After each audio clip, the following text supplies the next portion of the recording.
Thanks for joining me again here in my little kitchen in Lecce in the south of Italy.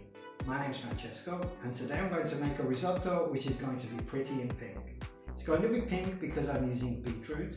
I have pre-cooked beets, so they're going to be very easy to use. I'm just going to add them towards the end of the cooking time along with the juice to give the risotto a beautiful colour. I'm going to make it in the classic way using an arborio rice. I'm going to toast it with some shallot and butter and then deglaze with white wine, and I'm going to cook it with a chicken stock, to which I'm going to add a little bit of ginger, chili and garlic for more depth of flavour. I'm going to add some fresh thyme leaves at the end for a nice herbal note, and I'll make a simple parmesan crisp. So that's going to be a really great combination, very pretty and very easy to make. I hope you enjoyed this recipe. If you do, you know by now that I'd really appreciate that thumbs up. Leave me a nice comment below, pass this on to your friends, and do come back and follow me for more. Let's cook.